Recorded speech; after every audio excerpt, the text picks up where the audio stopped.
Hello, I'm sorry if I sound just out of it right now. I have a pounding ass headache and I don't feel good right now. We kind Um, of both do. So. and like my body is killing me right now because I'm sore. But uh, it's Demo the Warrior here with Austin the Artist. And today Oh, we're doing our review of the AEW Revolution pay-per-view for March 7th, 2021.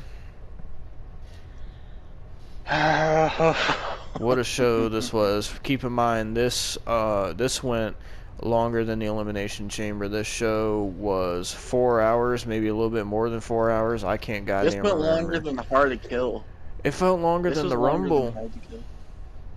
The Yeah, I Rumble was know, like and the four Rumble and was a half long. hours, I think. Oh god. Yeah. Okay, so I don't even have the fucking god. Let me look up a Revolution card so I can keep the goddamn. The Or first match was the buy-in, which I didn't get to watch most of because my watch wrestling was messing up. oh So you can god, take. so the buy-in, I'm pretty sure it was. Hold on, let me look up a card because I don't want to be incorrect. I know. It was Riho and Thunder Rosa What versus. was the tag team battle royal that was on the actual pay-per-view, right? Yeah, Okay, the only match that was on the buy-in was the match that I was talking about, Riho and all right, Thunder I got. Rosa versus. All right, I got the card here. So the buy-in pre-show match was Riho and Thunder Rosa versus Dr. Britt Baker and Rebel. However, Britt Baker came out and said that apparently Rebel is injured and can't compete, and Tony Khan agrees. So Tony Khan got conned by Britt Baker apparently. Whatever, I don't give a Great. fuck. But so Britt Baker says she's found the perfect replacement, and Tony Khan agreed with this replacement, and then out comes Maki Ito. Now, for those who Now don't know, I saw a couple. You could. I'll let you just go a bit. After I saw a little bit of the freaking entrance, and I asked Demo, who is this haired chick that's singing and dancing in the ring? yeah, So this entrance was there's your. very, very, very cringe. So for those of you who don't know who Maki Ito is, she was in the AEW Women's Title Tournament. I don't remember what fucking match she had. I just know she was in the tournament, and she is into some weird stuff because I've seen people posting about her, and apparently she calls herself like the queen of piss and poop or some shit like that. Like she's in a real. What? It's something I don't have the willpower to look it up right now. I Alright, saw alright. this shit, Kenny Omega. I get that you have a schoolgirl fetish. but like This is not the way. anyway, Maki Ito was in the tournament, and she comes out as red hair, looking like a Io Shirai ripoff. I'm just kidding. But yeah, she comes out and then she does this whole extravagant entrance where she has like this. I don't even know. They give like, why do they give all the Japanese people like Japanese sounding themes? Like that's kind of I racist. don't know. I Hikaru mean, Tony Shida's is like Khan. bad. It's I literally think just like if you Tony go to the Khan. 2K games and you click like Japanese Superstar 1, that's like the theme Hikaru Shida has. I think freaking Tony Khan is in charge of entrances of like entrance music, because he Mm-hmm. said that he's bought music before for people. Jungle Boy, which I don't really get the freaking point of that song, but whatever. So if we're gonna point blank, like point fingers, it's definitely the Tony Khan, you racist bigot. So, It's gonna be the new joke, like Finn Balor being drunk. Tony Khan's a racist bigot. so Maki Ito comes out and has this Japanese like pop theme, and then she's like singing to it and dancing, and it's really, really, really, really, really, really, really, really, really cringe. And all my friends, I watched this with my friends, by the way, and they were all saying how cringe it was, and nobody knew who the fuck she was. And so they came out. Then freaking Riho comes out, and this was more of the fun parts of the night because Riho came out, and all my friends hate Riho except for Tony. Tony loves Riho, but I hate Rios as well. my friends made sure to roast Tony about Riho. Like when Maki Ito came out, and when Hikaru Shida came out, and when the chick who's facing Hikaru Shida came out, I don't remember her name, and then the freaking Riho came I out. Like named they her were, in the thumbnail. like all my friends would make a joke. They'd be like saying shit about Kenny Omega's Japanese schoolgirl fetish, and they'll like rip on Tony for it, and they're like, he was like, how could you not like Riho? And freaking Sonny J was like, he was like, because she looks like a 5-year-old schoolgirl and is like 80 pounds soaking wet, and she looks like she doesn't even belong in a ring or something like that.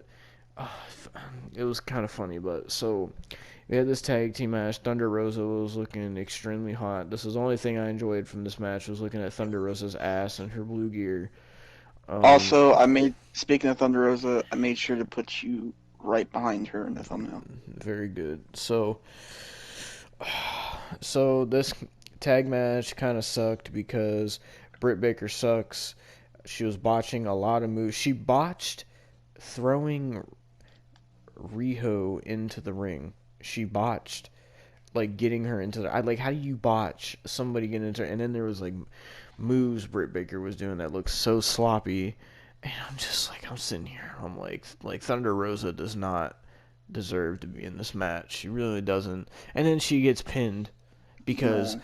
Rebel, quote unquote, knocks her out with not a kendo stick, with a crutch, and then Thunder And Rosa she falls pulled back, the goddamn and then Austin Aries. she eats a pin from Britt Baker, I think, or it might have been Makita. I don't fucking remember, but she ate a I pin, don't.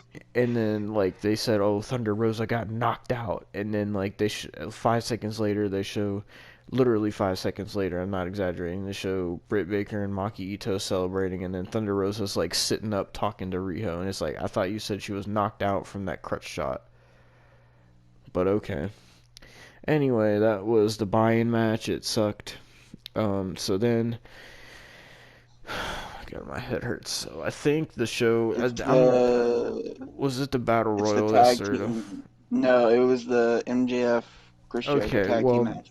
this fucking site has everything We out of order both then. got some things. We Let me both go have some to things it. to say about this. Okay, so AEW the show kicked off with AEW Tag Team Championship. The Young Bucks, who are the champions, defended against the Inner Circle, Chris Jericho, and MJF.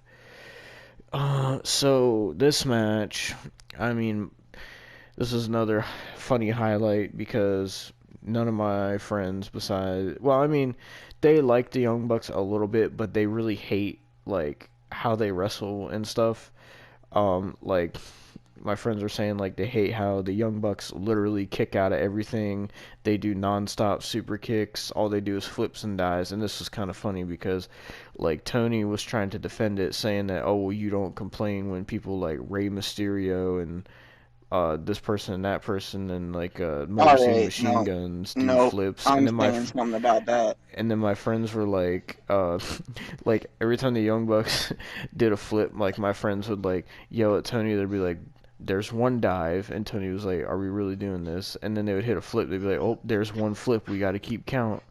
And then like if it was like a flip into like another move, they would count 2 points on it. And then like 1 point, Nick Jackson hit a Canadian Destroyer, and they're like, "Well, I guess we're gonna have to we're gonna have to start a Canadian Destroyer counter because there's gonna be a lot of those." And Tony was just so salty about it. But like, Speaking of that, oh Tony, god, my I'm head. gonna freaking go off now.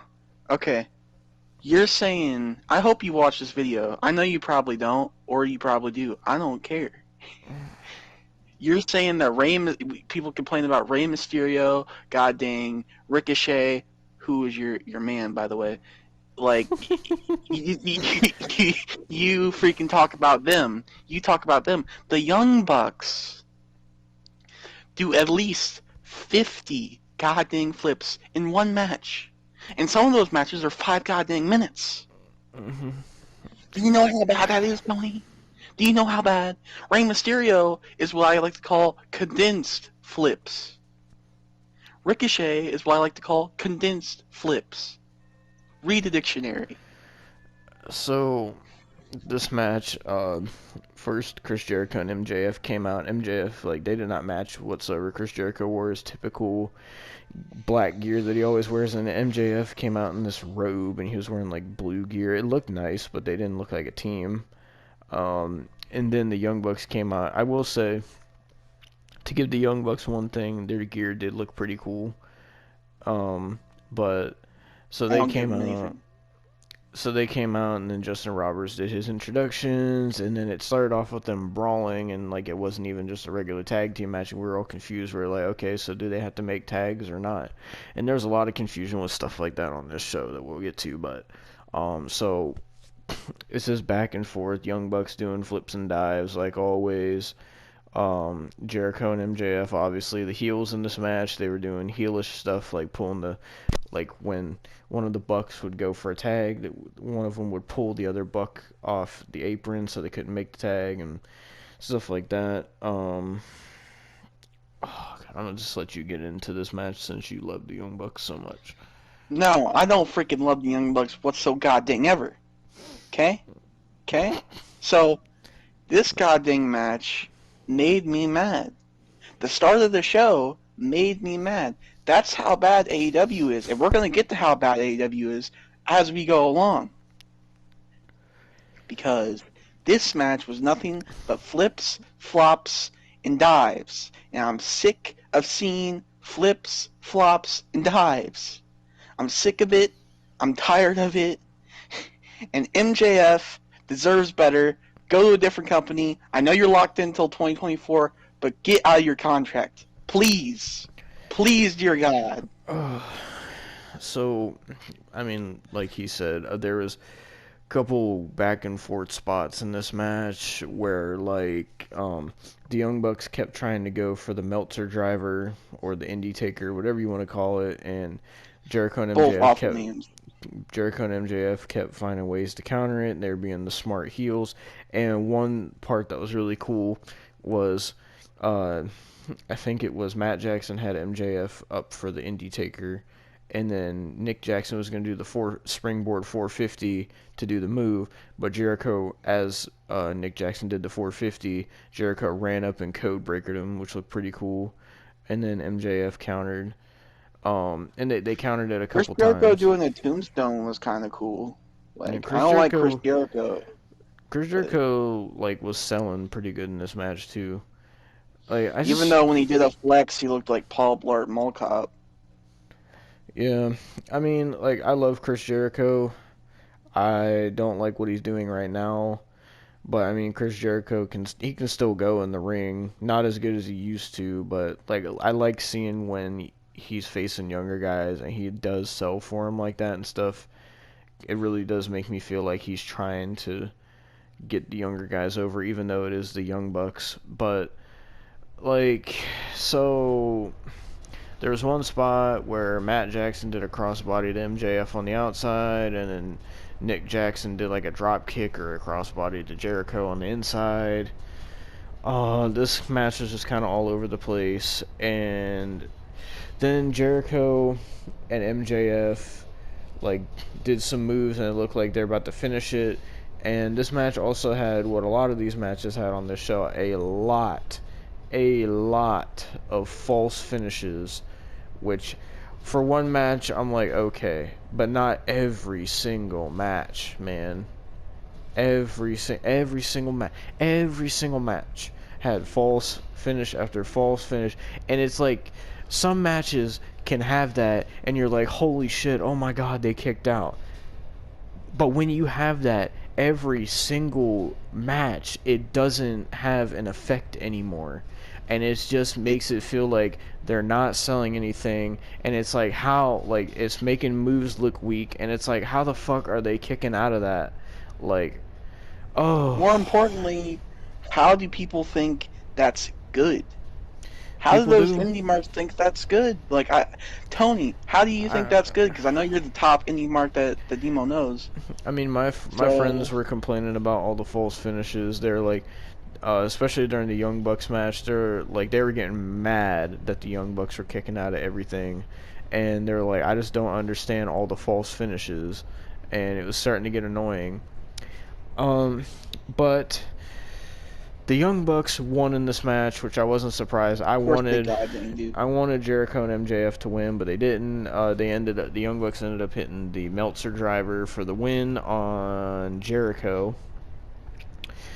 Then they retain, and I'll just As get to this much, promo segment now since it's still on the same topic of Jericho and MJF. So they did a yeah, promo segment with Jericho and MJF, and then Santana and Ortiz were in the background, and they asked, after you lost to the Young Bucks for the tag titles, like, what's next for the Inner Circle? And apparently this week on Dynamite, they're having a Inner Circle war talk or something like that, where they're going to re-strategize, and MJF was agreeing with them, and he said, I do think things need to change in the Inner Circle. And he kind of looked at Chris Jericho kind of weird, and it's making me think that they're going to, since Jericho's the one that lost, that they're going to kick Jericho out of the Inner Circle, and MJF's going to be the leader or something. to be completely honest, I I know you guys make fun of me for how much I like MJF because he's a great performer. I love goddamn MJF. I know you like MJF too, but like I'm honestly disappointed.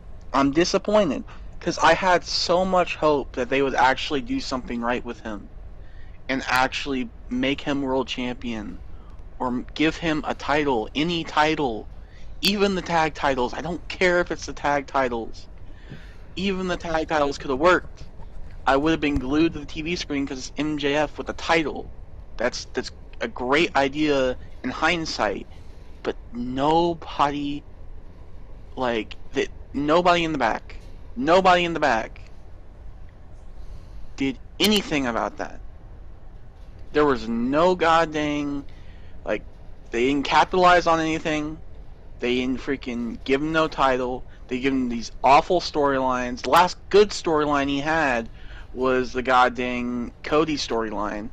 And that's saying something because he had a world title storyline. That still wasn't good because they gave him a goddamn freaking presidential campaign storyline. What kind of crap is that? I ain't even like that. It's good television, Austin. You just don't understand. No, it's not. No, it's not. And this is why I'm saying it here. I was gonna say at the end, I'm not watching AEW no more. I'm done. I don't care if MJF is on the goddamn TV screen. He's the best performer they have there, but they don't understand that. They keep pushing their goddamn Kenny Omegas and their Young Bucks and their goddamn Codys. I don't care anymore. I just want better stars. But no, now we get goddamn people I'm not even going to mention until later because they're just part-timers. Like, what is this? Was the match after this the women's title match? I'm pretty sure it was. Either that or the Tag Battle Royal. I'm pretty sure. No, it was Tag Battle Royal, I think. Sure? Let me check my tweets because I tweeted in order. Oh my fucking god, my head hurts. But yeah, I'm never watching AEW again. Freak that goddamn company. It needs to die in a fire. There's my statement on that goddamn match. Oh god, I'm looking. Austin, the information, please. I need it. It was the Tag Team Battle Royal. Alright, so next we had the Casino Tag Team Battle Royal, and the winners of this match would get a future title shot against the Young Bucks for the tag titles. So they had...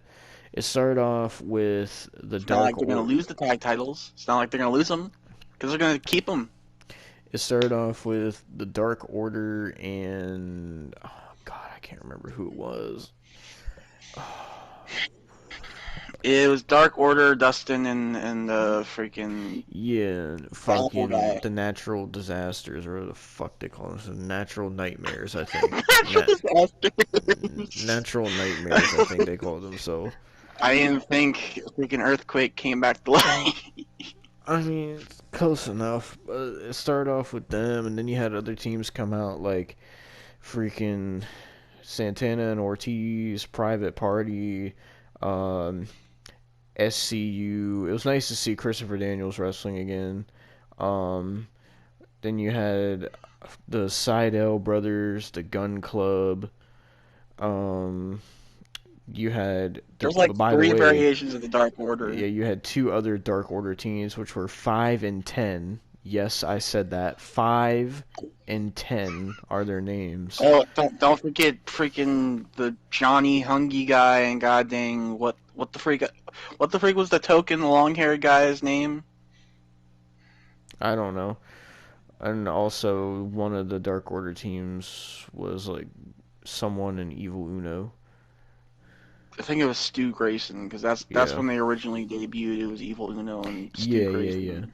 So you had them. I'm trying to think if there's anybody goddamn else. You had the Hollywood Blondes or whatever the fuck they are, Brian Pillman Jr. Varsity Blondes, I Varsity guess. Blondes. Man, that's another person that deserves better. Brian Pillman Jr. He could work, Yeah. but yet Um, again stuck in a tag team. and also you had Jurassic Express. Wasn't Uh, that one team Bear Country and also the yeah, Butcher and the Blade? yeah, you had Speaking them of this too. match, speaking of the Butcher and the Blade, the only thing good about this match was the freaking bunny because she actually looked good. My friends were sitting there thinking that that Enzo and Cass were going to be the last team to come out. Oh my god, But why would they think that? it didn't happen. Good. Oh, but so I mean, it was what you would expect for a tag team battle royal. I mean, oh, also we forgot the winners of this match, the Death Triangle, which was Oh Pac and god, don't Phoenix. even. Pac deserves better. Yeah, Why are all these people that deserve better getting stuck in tag teams? I Like, don't know, but so I mean, it was what you would expect from a tag team battle royal. People going flying over the ropes, a lot of tag team moves, double that moves, teams goddamn helping other Marco teams. stunt cell.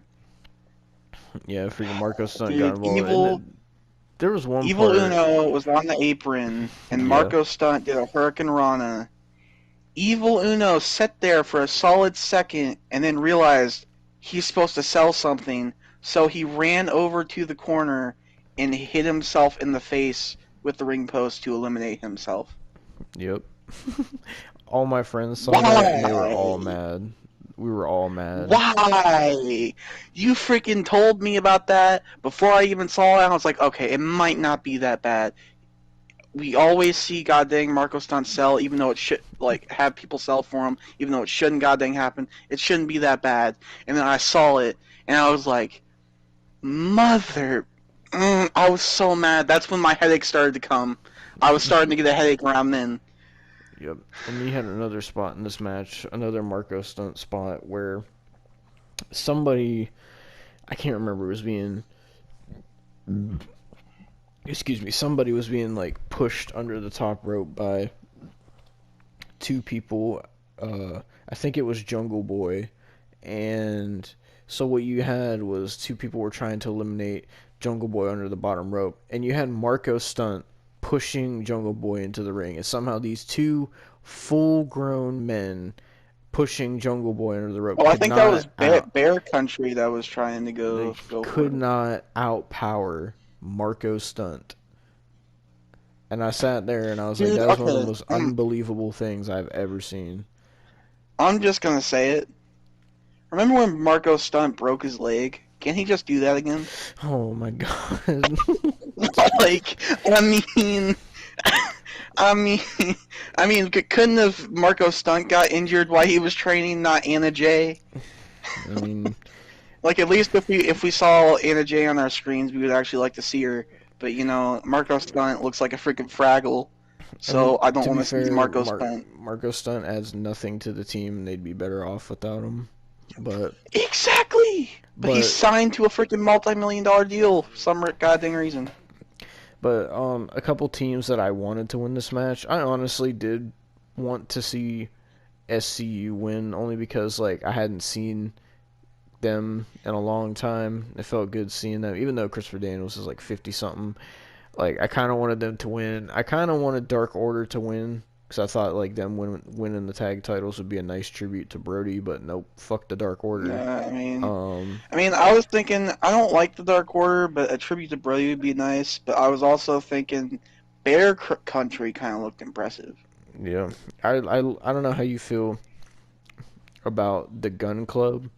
I know they're like young and just coming in, but I didn't realize how much like Billy Gunn they look until I saw them today.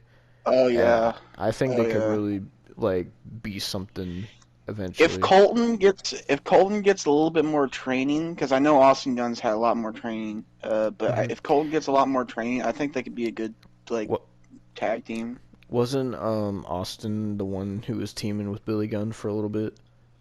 Yeah, yeah. But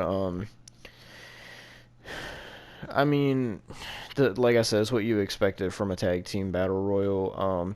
I mean, Luchasaurus did look impressive in it, but I mean, he's an impressive looking individual, and he can do a lot of like big man stuff. He played the obvious Well, he could big do man that, in but the he can't match. sell. But One thing he like, can't do. so it came down to the final four was uh John Hungy, um Phoenix and Pac and Jungle Boy were the final four.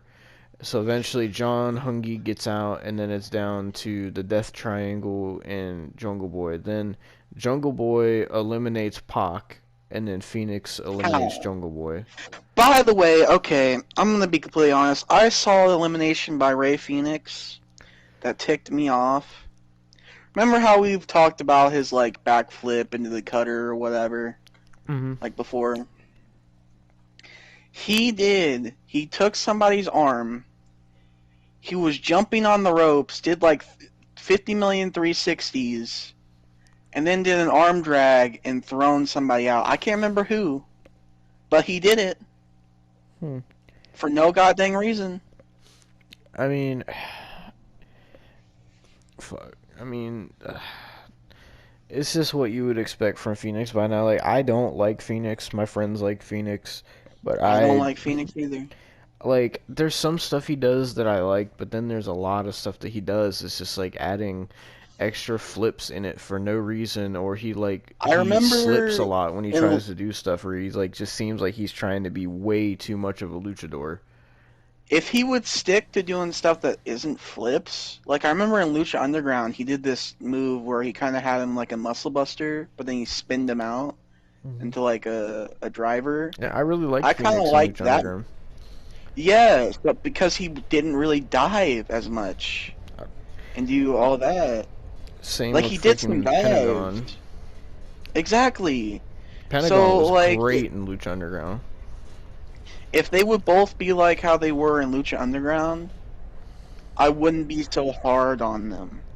Yeah. But they're doing their goddamn AAA battery style, and I Hmm. can't understand that. But nevertheless, Pac and Phoenix won this match, and they will. I don't know when. I don't know if it's going to be all the way in May at Double or Nothing, or if they're going to do it on a Dynamite. But eventually, Well, the Young Bucks will be the defending TNT against the Death one. Triangle of Pac and Phoenix at some point. Well, the next match was Oh was God. Hikaru Shida versus token Japanese girl. Well, if you want to know what her name is, it's uh, Ryo Mizunami. That's her name. I don't care. I didn't watch the match. Well, Like, they I hyped didn't. they hyped her up in a promo package. You didn't watch the match. I watched the match, and let me tell you, Austin, the amount of false finishes, the amount of overused moves in this match. I swear to you, this is where my headache started. So I wasn't sure about Hikaru Shida before. Now watching this match, I like Hikaru Shida. From what I saw, I did not like Ryu Mizunami. For one fucking point, Thunder Rosa should have been the one in this title match, not goddamn someone who's not even signed to AEW, and not fucking goddamn Nyla Jax. Fucking God. But anyway, that's number one. Number two, they had this person who's not even signed win this tournament. Keep in mind, if you want to get statistical, she only beat 2 people in the tournament. Two. She only beat 2 people in the tournament to get this match. And guess what? She lost. So the tournament was for nothing. But let me tell you about this match. So it starts off with From what we've learned, all tournaments are for nothing nowadays. That's true. They're just here to just, you know. So this match starts off, and the typical, you know how all the Japanese wrestlers do it with like the grappling with each other and then teasing moves, and then they shake hands and respect and what the fuck ever. This ain't New Japan. So Tony thinks it is. So it starts off with them going back and forth. This nice little back and forth, and I'm interested in what like Mizunami is gonna bring. Cause I had never seen her before. Cause I didn't give a fat fuck about her before, and I don't give a fat fuck about her after this match. For one, she looks like fucking if Kazuchika Okada became a female and got fat, that would be her. That's what she looked like. First of all. God. Second of all, I don't know what her gear was. She came out wearing a Okada style jacket. She's nowhere near as good as Okada, okay? Like, you know, I've been forced to watch Okada matches, and from what I've seen, like, Okada is a great wrestler, and he's a great competitor. She's nowhere near as good as Kazuchika Okada. So I don't know why she came out wearing it's the Japan style jacket. Yeah, get the fuck out of here, because Okada's the only goddamn person with a jacket like that. Oh, did you hear freaking Excalibur like hyping up this match the entire time? I did hear that. Oh, you know what? We didn't even mention this. So freaking apparently Jim Ross had something wrong with his voice. I don't know what, but he had some sort of problem with his voice on this pay-per-view. He said he apologized about it. I asked Demo earlier, like when I heard of it, I was like, God, did Jim Ross smoke like 6 packs of cigarettes? Yeah, I don't know. I don't know if it was like. I mean, I could always look it up. I don't know if it'd give me an answer, but. Imagine freaking Jim Ross just has COVID and they just made him go out there anyway. Imagine how I'm hoping it's not something like cancer or COVID, to be completely honest. Me too. But so let me get back to this fucking match. So it's back and forth, your typical Japanese strong style, you know, strikes, kicks, forearms, everything that Japanese wrestlers do because they all work that strong style.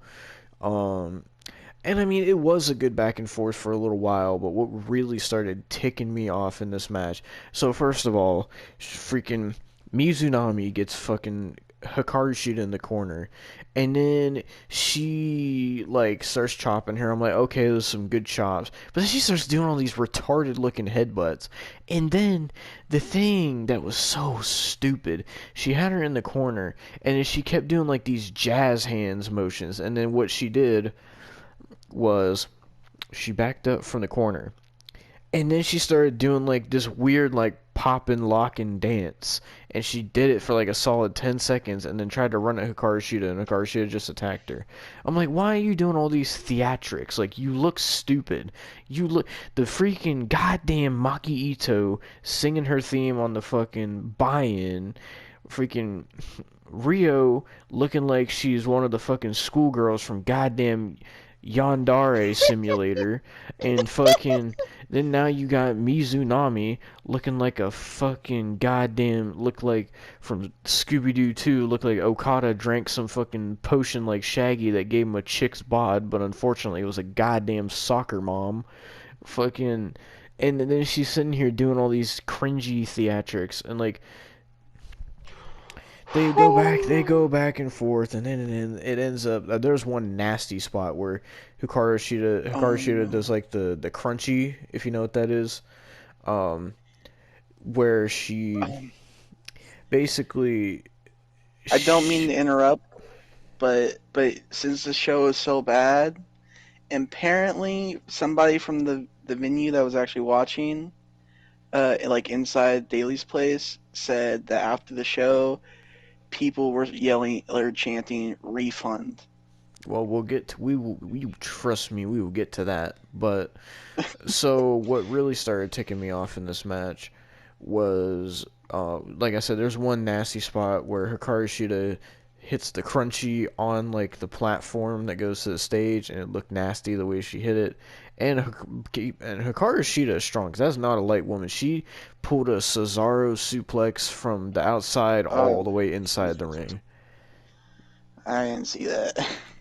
Hikaru Shida's fucking strong, man.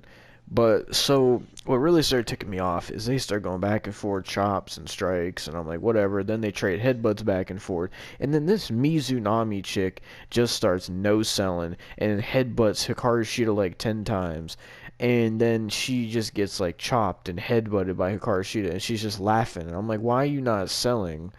And that's number one. Number two, fucking for some odd reason, they had both of these women kicking out of every goddamn thing. And this match went Yeah. at least 15 minutes longer than it should have, because they're goddamn sitting here. Mizunami's hitting her finisher, and then she hits the From top rope, goddamn fat ass thigh meat leg drop, and then fucking Hikaru Shida kicks out of it like 3 times. Then Hikaru Shida she hit way more knees than Kenny Omega hit tonight. Believe it or goddamn not. Hikaru Shida hit that's way more bad. knees. That's She hit bad. this bitch in her skull with, like, I swear to you, 37 knees, and she kicked out of every single one, Austin. Every single one she kicked out. Until Well, Hikaru, you know how from she won this from match? what you're You know how she telling me, won this match, Austin? Hikaru Shida hit an Enziguri. That's how she won this match. oh A my step up God, Enziguri to the side of this goddamn freaking Okada's mom looking fucking, oh my god. That's how she from won this what match. I'm So hearing, Hikaru Shida is from what I'm still women's champion, and this tournament was for from what nothing. I'm hearing, from what I'm hearing from this match, from what you're telling me, is they need to go to a wrestling school, or Tony Khan needs to go to a wrestling school, It wasn't even Hikaru and Shida. It was fucking Mizunami. That was the, like, I mean, Mizunami does then. they did have Hikaru Shida kicking out of a lot of Mizunami's stuff too, because Mizunami was hitting her finishers like 3 times and Hikaru Shida kicked out.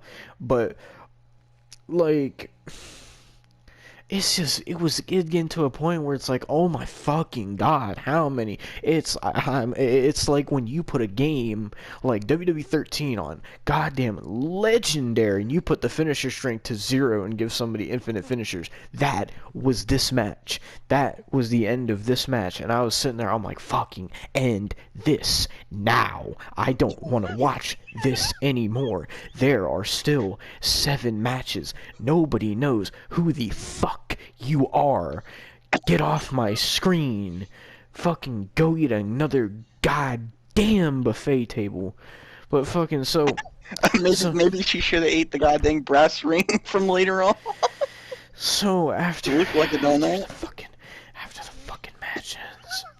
So freaking Hikaru Shida's like showing respect or whatever. Then all of a sudden, here comes fucking Nyla Jax out to the ring. Yes, I'm calling her Nyla Um, Jax because she looks as disgusting as Nia Jax, and she's fat and she can't wrestle, and she shouldn't have gotten as far in the fucking you, tournament as she did. You're gonna tell me you're gonna get canceled for that because she's trans. I don't give a fuck if she's Trans Am, Pontiac, Grand Am. I don't give a fuck what she is. I don't care. Whatever you are doesn't matter. If you suck in the ring, you suck in the ring. I don't give a god fucking damn. If he, her, it, I, you, and they, whatever she is, is fucking whatever goddamn she is. If she was as good in the ring as fucking Thunder Rosa or Hikaru Shida or people like that, then I wouldn't have a problem. But oh my god. So she comes out and attacks Hikaru Shida because she's salty that she lost to Mizunami. So then she starts attacking Mizunami, and I'm sitting here, I'm like, why? And then all of a sudden, Britt Baker and Rebel and Maki Ito come out, and they all start beating up Hikaru Shida and Mizunami, and then all of a sudden, Thunder Rosa's music hits, and she comes running. So keep in mind, they have these two women down. There's 4 women standing in this ring. Thunder Rosa comes running out. All 4 of these women dip. Now, I like Thunder Rosa, but Thunder Rosa is not an intimidating individual. Now, if that was like Awesome Kong coming down to the ring, then I would understand everybody dipping, because Awesome Kong would be coming to wreck some shit. But not Thunder Rosa. And also, Riho was probably in the back sucking Kenny Omega's dick, because she was not in this at all, even though she was Thunder Rosa's tag team partner earlier. But I mean, it's funny because it's probably true. So anyway, so now on Dynamite, there is going to be Thunder Rosa, Hikaru Shida, and Mizunami versus Britt Baker, Maki Ito, and Nyla Rose. I hope everyone is happy with this women's division. I hope everybody out there, like Tony, that says that AEW has a good women's division, I hope everybody out there is happy, because now we got a 6-man tag. Not 6-man tag, 6-woman tag. Actually, there's something I wanted to point out in this match. Why do they have to be so like socially accepted? Like, why? Does it matter? They were saying shit like when Hikaru Shida and Mizunami are on the top rope. They said I'm pretty sure this was from either Excalibur or Tony Schiavone, and they said they're in no woman's land. I had never heard that in my life before. It's no man's land. Excalibur. That's definitely Excalibur. It's no man's land. Does it really matter? Do you have to, because it's the women, do you have to say, oh, they're in no woman's land? It sounds forced. Stop. God. But anyway, this was a shitty-ass women's championship match. I mean, they did go hard at each other, but it just was a freaking, like, this match, God, fuck this match. Fuck Nyla Rose.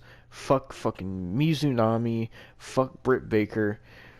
Fuck AEW's women's division. That's why over half of their tournament was people that are not even signed, because they don't have enough of a division to call a division. That's why Hikaru Shida has been champion for goddamn 300 days. That's why her record is like 29-1.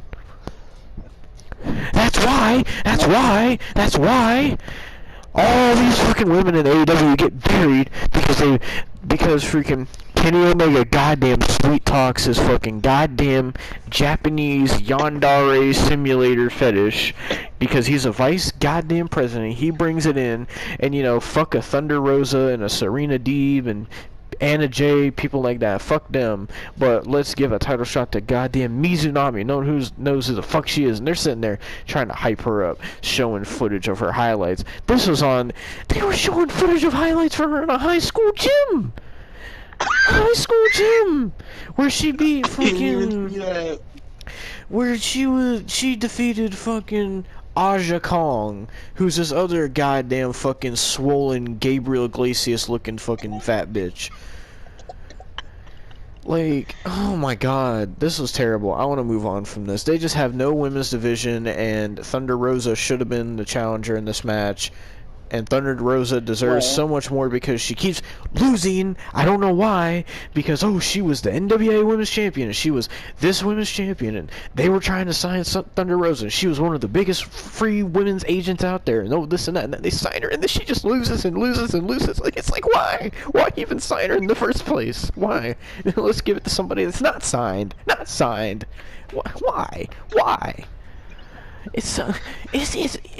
Like they're like the people running this show. The people running this show have to have some sort of like mental deficiency or something with the way these matches are booked. I don't know if the Bucks are booking these matches. I don't know if Kenny's booking these matches. I don't know if Cody's Kenny. booking these.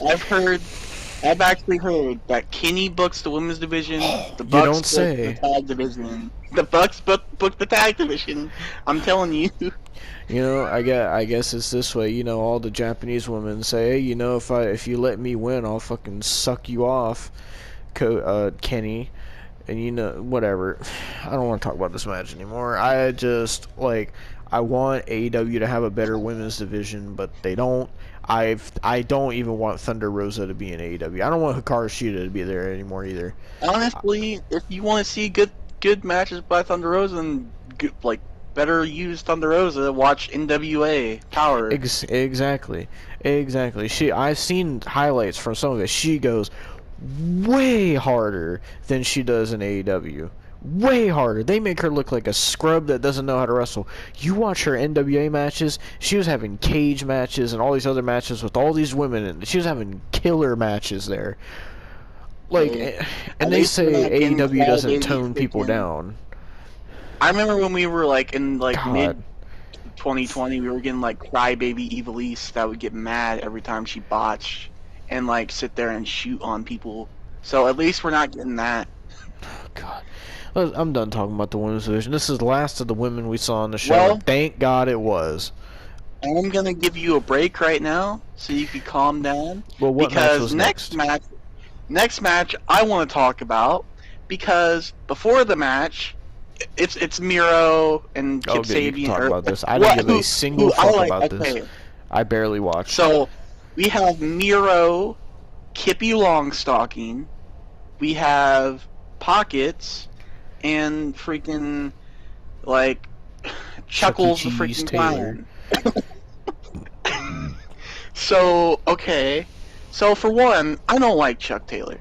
I've never liked Chuck Taylor, but I didn't like how Miro just sat there and pushed him destroyed him right into the glass, where he cut himself in two ways, right below the eye and on the arm, because that was unprofessional. Miro, you outlaw mud show, game over. Stick to your goddamn Street Fighter. I know that's what you play. Stick to Street Fighter, because you can't wrestle. Whoever thinks you could wrestle in WWE, you couldn't wrestle in WWE either. I don't care no more. I'm saying it. You were overrated. Get the freak out of here. Then we get to see goddamn Kippy Longstocking and freaking Miro take Chuck Taylor out to the ring, because Pockets is nowhere to be found, because it was actually a blessing in disguise for a bit, because he was nowhere to be found. Because he got slammed on a box, and that was apparently worse and more damaging than anything that happened to Chuck Taylor. Wow. Man, from what I saw, I would hate to see what would happen if he got hit on a pillow. Man, he'd be out freaking Serenity an undefined amount of time. That would, if he got hit with a pillow. Oh, don't even mention Serenity right now, because that makes me upset, and don't make me go off. But I imagine, whatever happens if he falls on his own bed, is he gonna break his leg? Probably. God, that's how you can tell these freaking homegrown talent are awful, when Orange Cassidy or Pockets, whatever you want to goddamn call him, is freaking falling on boxes, and he's selling it like he broke his back, like he got that Sting powerbomb like Sting did, freaking on AEW Dynamite. That's how he was goddamn selling it. So Chuck Taylor gets beaten and battered by Miro, who really, you could tell he's really unsafe in this goddamn match. 'Cause he just doesn't freaking care. Mm-hmm. Is this like his first AEW pay-per-view match, or did he get I one think so. in... Either way, he didn't care. But like Chuck Taylor says, to ring the bell, so they ring the bell. God dang it, this match, god dang, sucked. Mm-hmm. Chuck Taylor gets beaten and battered by Miro the entire time, and then here out comes Pockets because the box wasn't enough to take him out. He just needs a freaking truck full of feathers to take him out. Mm-hmm. So he comes out there. He's barely walking because the box was so effective. I think he might have fell on the corners. But he comes out there, and he falls down. He falls down. He's still selling. He falls down. So Miro tags Kip Sabian, or Kippy Longstocking as we're gonna call him from now goddamn on. Now, come to think of it, I ain't even put Miro and Kippy Longstocking in the goddamn thumbnail. I don't care. Because who cares? Who cares about this goddamn pay-per-view? I don't. I sat through this whole goddamn thing. So did I. You both did. Yeah, so freaking Miro and Kip Sabian won that match. So yay. Oh Miro no, can go you, back and you forget the dissension in the match, because Miro just didn't care and bumped freaking Chuck Taylor right into Penelope Ford. The only good part of this match, because she's actually attractive, and so she's probably gonna say something about Miro, and it's gonna be dissension. I don't care, because I don't watch AEW no more. Now we can move on. Was the next match the Matt Hardy match?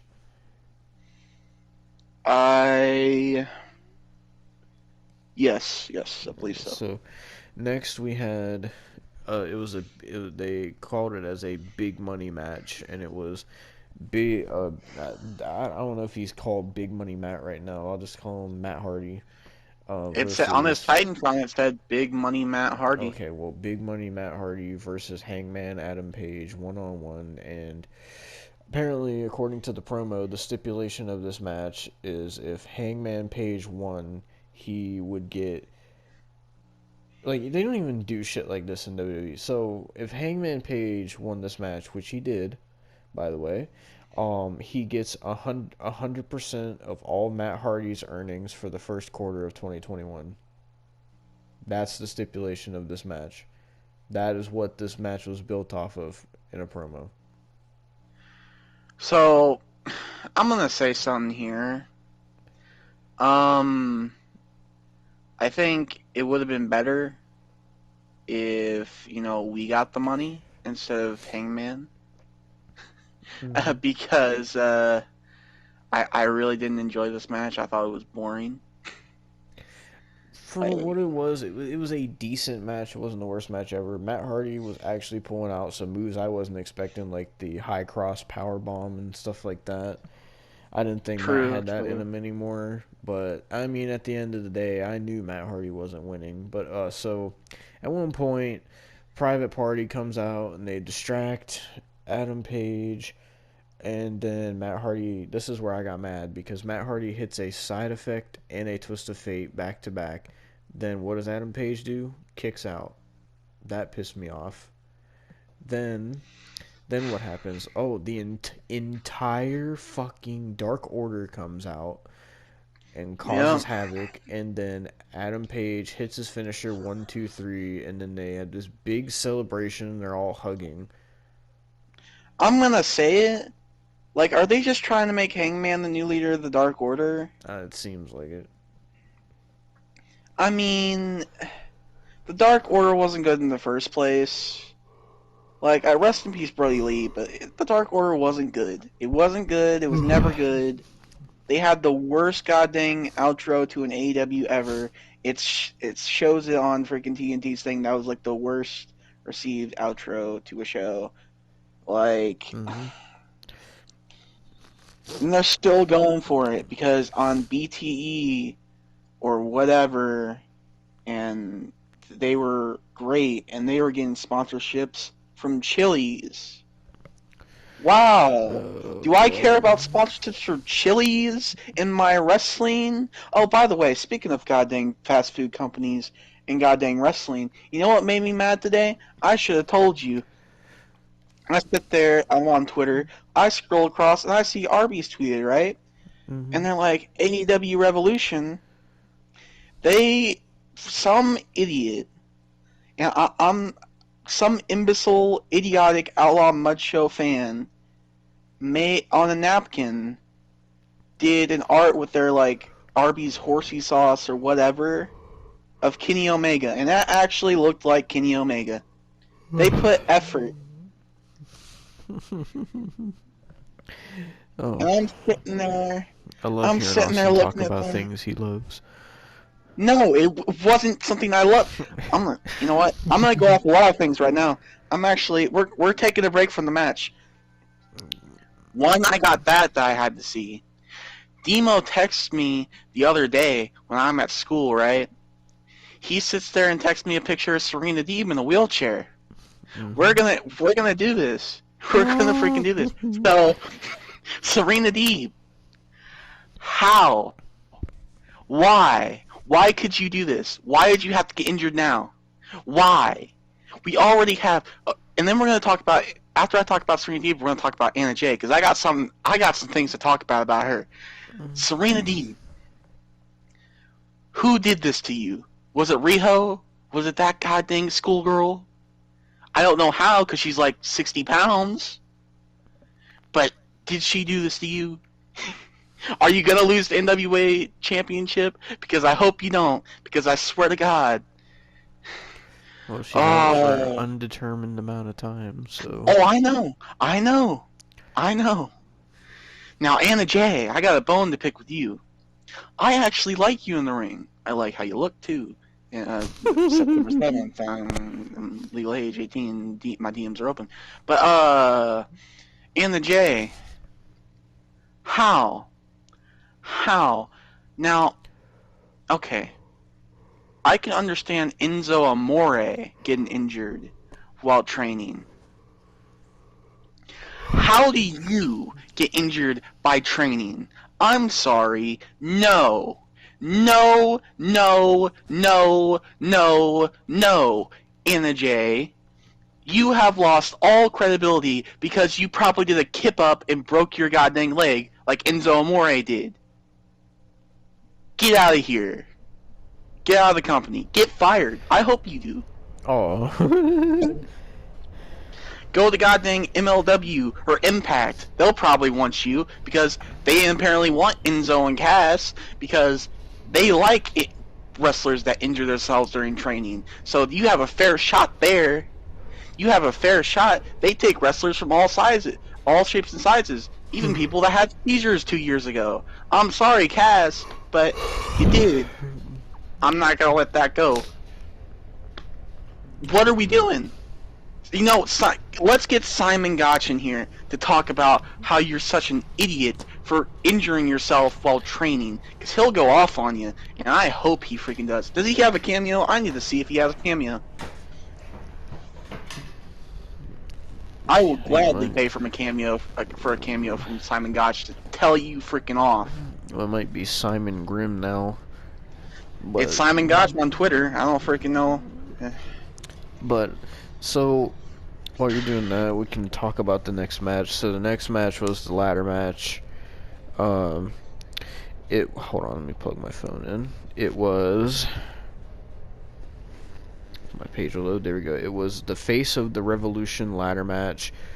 Cody Rhodes versus Scorpio Sky versus Penta El Zero Miro versus Lance Archer versus Max Caster versus To Be Determined. Spoiler Okay. alert. Oh, What do you want? before we say that, Max Caster. I was trying to figure out who that was last time, and I showed it to Demo. Max Caster was an indie Outlaw Mud Show wrestler on GTS Wrestling. Mm-hmm. Hey, guess what? How? Tonight he tried to do his best Thugonomics John Cena impression. Wasn't he talking about godling Lola Bunny? Yep.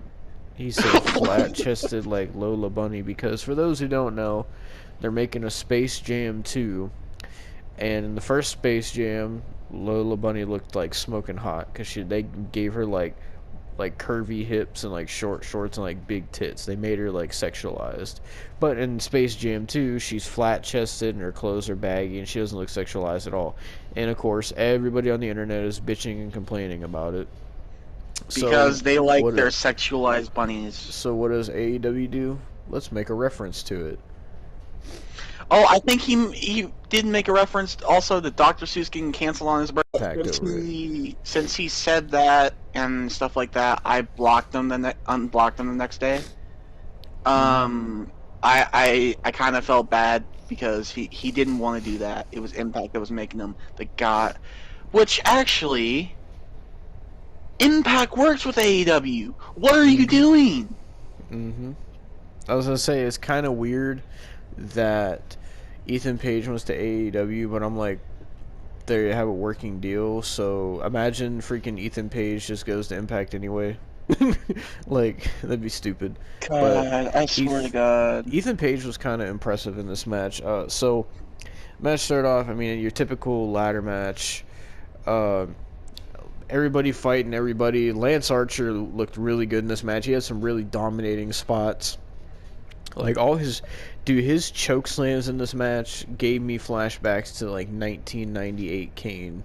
The way he was hitting these choke slams. I actually was gonna make a joke, but about Jim Ross. Jim Ross kind of sounded like freaking Kane in 1998, where he was using the God thing.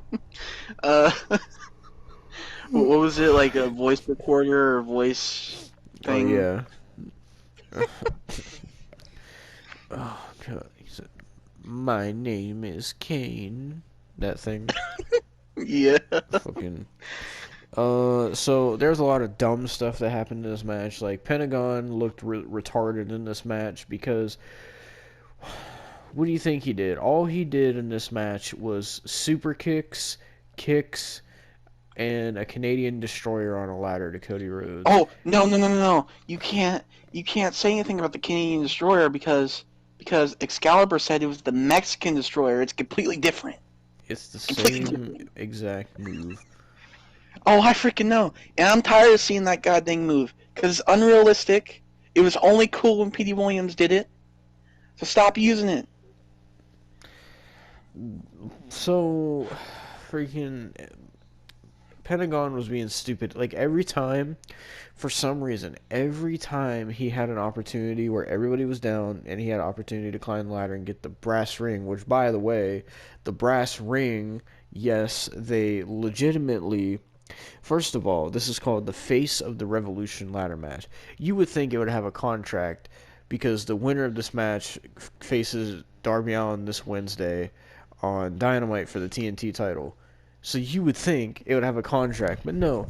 For some reason, they put a legitimate brass ring above the ring, and it looks like a giant goddamn fucking Sonic the Hedgehog ring, or a goddamn one of New Day's giant bootios from WrestleMania 32. I was thinking it looked like a giant pool donut, like what you like wear around you. Like, it looked dumb. But every time Pentagon had an opportunity to climb up and get it, he kept doing the stupid Cerro Mero taunt every time, and it's like, dude, stop. Like I understand doing it one time, but not every single time he does something. He stops We get and that goes, you have no Cerro fear. Mero. Apparently that means no fear, like or zero fear or whatever.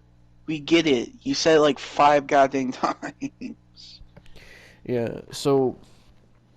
The high spots in this match were Pentagon doing the Canadian Destroyer on Cody.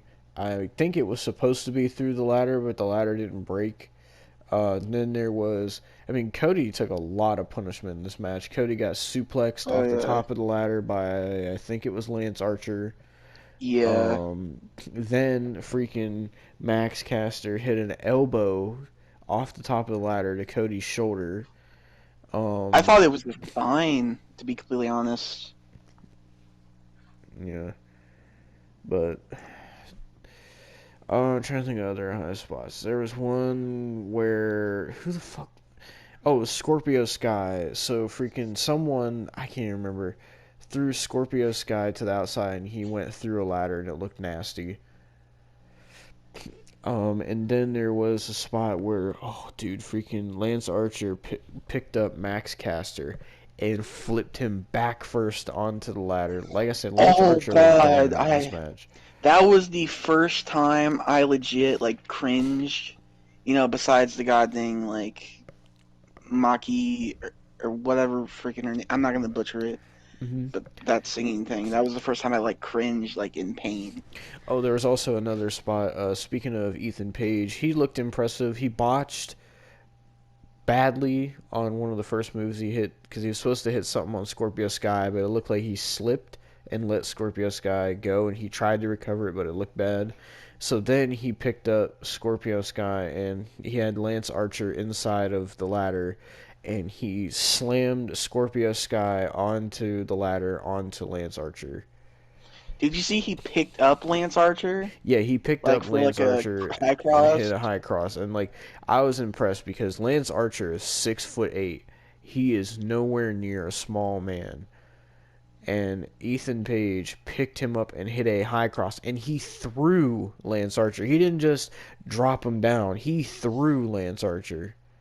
Yeah, it wasn't like no Razor Ramon. It was like a goddamn Sheamus 2009 high cross. hmm But there's one point like where Cody ate the Mexican Destroyer on the ladder. They took Cody out of the match because of his injury, and I'm assuming this match was their way of writing Cody off TV so he could be with Brandy for her pregnancy. I mean, Um, didn't they just find out? I mean, yeah, but so then Cody comes back later in the match. Like I said, he gets suplexed and elbow dropped, and all this happens to Cody. I think he gets hit with a chair at one point. I think Pentagon hits him with the chair, and Cody's shoulder was like Yeah. in between the chair and the ladder, and then so Cody was out of the match. Um, like I said, Pentagon could have won this match so many times, but he had to sit there and do his stupid, the only thing people know him for, the Cerro Romero taunt. Oh And wait, no, Cody wasn't out of the match there because he was the last part. Remember? oh yeah, that's true. So yeah, oh yeah, Cody was also doing some no selling in this match too. I don't know why, but um, so towards the end of it, Scorpio Sky and Cody are climbing the ladder, and they go back and forth, and then Scorpio Sky knocks Cody off the ladder, and Scorpio Sky pulls down the brass ring and wins the match. And now Wednesday on I'm Dynamite, actually, it will be Darby Allin defending the TNT title against Scorpio Sky. I'm actually curious. Did Scorpio Sky turn heel there? Because he kind of Maybe, I looked at don't know. Cody, freaking like talked to him like a like absolute like a hole, and then just tossed him down, and then got the brass ring. I mean, I was glad Scorpio won because I did not want Cody to win. I didn't want Pentagon to win. I was either going for Ethan or Scorpio, so I mean, Yeah. So, yeah, Scorpio Sky is getting a TNT title shot this Wednesday on Dynamite against Darby Allin. So that was the Face of the Revolution ladder match. And then, I guess we could just, well, was there the Hall of Fame worthy signee before or after the street fight? I think it was before. All right, That's so right. Yeah, it's before. let's talk about it now. So they announced they had it all set up and they said, "Ladies and gentlemen, introducing the newest signee to AEW." And then it goes quiet for a second, and then you start hearing a countdown, and the music sounded really familiar, and all of a sudden on the screen it says "Outwork Everyone," and then it says Christian Cage, and Christian walks out, and I was not expecting that since he I was mean, just in the Rumble. it's better than Kurt Angle or Brock That's true. Lesnar or CM Punk, as people were saying, because Well, now it makes me wonder what the fuck is Kurt Angle doing that hype video for? Where's he going? That he's doing that hype video, because everybody swore up and down, If oh, he's gonna be at AEW, but now that it's I Christian, where's Kurt mean, Angle gonna go to wrestle? Is Kurt Angle gonna come I back to could. Impact? Oh God, don't say that. Don't say that. But I mean, if he could go back to WWE, or I mean, um, maybe he was just trolling. I don't I know. don't know. He posted another teaser today. He likes to troll a lot, from what I've I don't know, seen. but yeah. So Christian Cage comes out. It's interesting. Well, I'm assuming they're calling him Christian Cage because I'm guessing WWE owns the rights to just Christian, so they're calling him Christian Cage, which for people who don't know is his Impact name. Um, so Christian Cage is now the newest member of the AEW roster. So it makes me wonder if Christian's going to be like a face or a heel, because he came out, said nothing, kind of like smirked, and then signed the contract, and then walked away. And it also makes me wonder who the hell is Christian going to like wrestle first in AEW. I don't know. I mean, It's interesting. if they go the Impact route, they'll put him against Kenny Omega. But if they're going, oh, that's kind of a spoiler for later. I'm sorry. Hmm. I'm just I mean, we're almost there, so it doesn't really matter at this point. Hmm. So yeah, Christian Cage is the newest signee to AEW. So I am interested what they're gonna do with him. I hope to God that they do not ruin Christian. Apparently, my friends looked it up. Christian has signed a multi-year contract with AEW. I mean, I like that he's there and that he's gonna be wrestling, but like, I'm kind of getting sick of seeing all these part timers. Like, I was already sick of it. But now there's so many now. Like you got Edge, which is he's nice and all, but you got Edge, and then you got Christian now, and who knows if freaking Big Show is gonna be wrestling in AEW, and then Sting. God dang Goldberg, you got Sting, and then Goldberg 2 freaking times a year. Lord, who knows? Maybe the Iron Sheik will come out of retirement and freaking I wish. go to AEW. Did you know he was actually like talking about Pepe Le Pew the other day? Oh my god. Now he's going after Pepe Le Pew. Oh god. Well, on the same topic of something that's a black and white, let's talk about this Sting and Darby Allin versus Brian Cage and Ricky Starks street fight. Now, this turned out to be something different than what I thought. This ended up being a sort of cinematic match. It wasn't a full-blown cinematic match, but it was like half cinematic match, half street fight, if that makes sense. So they show the promo, and then it shows Ricky Starks and Brian Cage driving this green sports car to like this parking garage place, and then they get out and enter in this abandoned building. And then like for this match, you had Excalibur, Tony Khan, and Taz was on commentary. I Um, think Jim Ross was there too. I He was don't just remember him barely saying there. anything, but so then they made their entrance into the building, and then they got into the ring, and then I can't even lie about this. Sting and Darby Allin had a cool entrance for what it was. Uh, and Sting had like a half Sting face paint, half Darby Allin face paint, and so did Darby Allin, which kind of looked cool, but it also looked weird seeing Sting with face paint like that.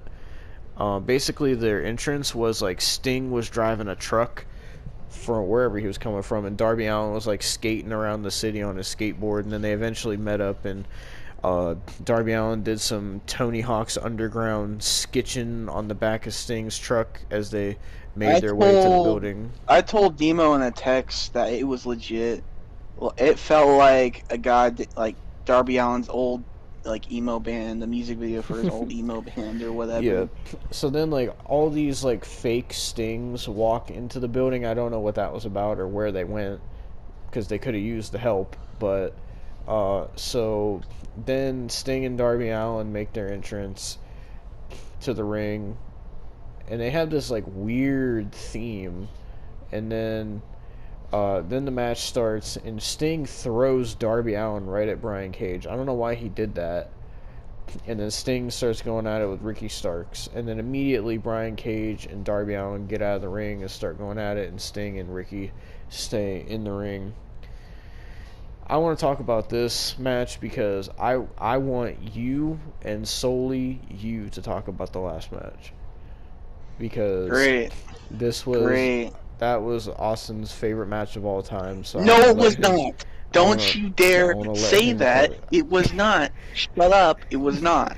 So Brian Cage and Darby Allin are brawling, and of course Darby Allin, who only weighs like 50 pounds, he weighs as much as goddamn one of the towels in my bathroom. So Brian Cage is built like a machine, just throwing Darby Allin everywhere. It looked brutal the way he was throwing him. I do want to say, I did really like the cinematography on this. It looked really good. It looked like a horror movie the way they shot it. It kind of might give me like See No Evil vibes. Yeah, I thought like that part of it was really well done. To be honest, this was better than I had thought it was going to be, because I thought that it was just going to be a regular street fight where they get in the ring and then we got to see Sting wrestle and see Sting get hurt and then Darby Allin jump through shit and this and that. I thought that's what it was going to be. And some of that did happen, but this honestly was better than them just having a regular old street fight, I feel. I hope Sting doesn't get in the ring, actually. Like, it's just like I don't want any cinematic matches always, because, like, with Sting, like, but, like, I mean, please, I feel be like the only match that Sting will be in. I don't want to see Sting wrestle ever again, but I feel like Sting did a lot more and took a lot more than I thought he was going to in this match. I know, but I really don't think he should have. I feel like that was like a thing that he like. Well, keep in mind Like, he's signed for multiple years, so who knows what he's gonna do. I know, and it's just like I don't know. But Brian Cage and Darby Allin keep brawling. They get to this one area where Brian Cage literally throws Darby Allin through two doors, and then it cuts back to well, then they end up going up a stairwell. Brian Cage literally vertical suplex. He like hits a standing suplex on Darby Allin, and he walks up the staircase, holding Darby Allin in a vertical suplex position, and then he like threw him onto a trash can. And then we cut back to Sting and Ricky Starks, who are going at it. They're starting to brawl, and Sting has his bat, and he's like kicking Ricky Starks' ass. And then he makes his way. They had this big like rectangular gap in the middle that had like this big piece of wood across it, obviously set up for a spot. So Sting makes his way around to the other side and gets in Ricky Starks' face, and Ricky Starks says, Sting, you're old and you're nothing without that bat. So Sting throws his bat from the floor he was on, like 2 floors up, into a room. And then Sting starts whooping Ricky Starks' ass. He starts slamming him up against a brick wall, like, hard. I was not expecting Sting to be going that hard. And then after he took care of Ricky Starks, he went to go find where Darby Allin was. Then we cut back to Brian Cage still kicking Darby Allin's ass. And then Sting starts helping Darby Allin. They double team Brian Cage. And then they put Brian Cage through a table. And then these 2 other dudes, I don't fucking remember their names. There's a black dude and a small dude. Powerhouse Hobbs and whatever the freak Taz's son, because that's Taz's son. So they start attacking Darby Allin and Sting. Then it gets to where Hobbs and Cage grab Darby Allin. Well, they're like beating him up. Then they grab him. This looked brutal. They swing him and throw him into like this glass window thing, and it breaks as he goes through it. And then he's sitting there, and then the rest of the thing falls and hits him in the head. Yeah, it looked freaking awful. Then they turn their attention to Sting, and they like Taz's son like was kicking the shit out of Sting. And like they were like really going at Sting. They were beating Sting up. Like Sting like just because he was old and had like spinal problems in the past where like his body would go numb, like they were not holding back. Like Sting was, he wasn't safe from this beating.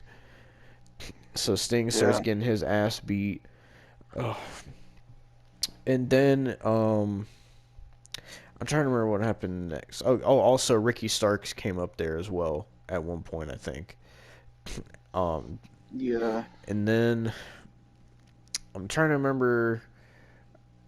I think they, uh, yeah. So Brian Cage and everyone brought Sting back down to the floor where the ring was. This is a really weird building that they were in, and they had Sting. And then all of a sudden, you see from like two floors up, Darby Allin throws Sting the bat, and Sting catches it, and then Sting starts whooping everybody's ass with the bat. Keep in mind, 61-year-old Sting starts whooping Ricky Starks, Hobbs, Taz's son, and the Machine Brian Cage. 61-year-old man is beating up these four young guys. And eventually, he beats them all up and then puts Brian Cage on that big wood thing in the middle of the giant rectangular whatever hole in the middle. So all of a sudden, Sting like turns his attention to Ricky Starks or whatever. They go back to the ring, and then all of a sudden you see from like 3 floors up, Darby Allin does a coffin drop all the way from up there through Brian Cage, through the wood, down into the hole below. I don't know what they landed on down there, but They they probably were put like a crash pad down there. Like, they were out for the rest of the match. So then it got back to Sting and Ricky Starks in the ring. Sting did a couple moves, but Ricky Starks kept countering, and it looked like Ricky Starks was going to win. But then Ricky Starks gets caught with a Scorpion Death Drop. 1, 2, 3. Sting and Darby Allin defeat Team Taz in the street fight, and that was that. I mean, I didn't like that it was cinematic. I like some parts that it was cinematic, but I mean, Sting, I guess I can make it still go. I just don't want to see him hurt himself. Like, I Yeah. was very on the edge of my seat during this match. Not because I liked it, not because I liked it, because it's because like I I don't want to see Sting like kill himself. Like, Hmm. um, so I was very worried in this match.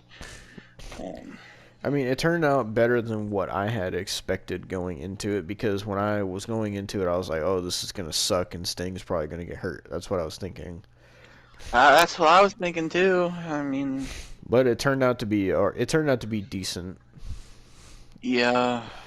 But And then then we we get. got this load of crap. I oh ho, I'm ho, a, I'm ho, ho. gonna I'm gonna I'm just gonna relax. I might say one or two things, but I'm gonna let Austin fully cover this because this was the sole reason that we watched this pay-per-view because I knew that this match was gonna destroy Austin with how much he loved it. So I'll let him cover it. I no, it's not because I loved it. It's because I hated it, and I'm kind of a little bit broken by it. I've lost some of my self because of it. So this I, match was the exploding barbed wire death match. It was Kenny Omega versus John Moxley for the AEW World Championship in an exploding barbed wire death match. I'll let you take over. so freaking John Moxley comes out with his goddamn garbage death match, freaking music, and In he's got his a thing. bedazzled jacket. Yeah, he's got his bedazzled jacket with a goddamn flask of Jack Daniels that he probably got from freaking Finn Balor before the match. And he's sitting there drinking while he's going down. By the way, did you notice something when he was going down to the ring? What? Everybody's wearing masks, right?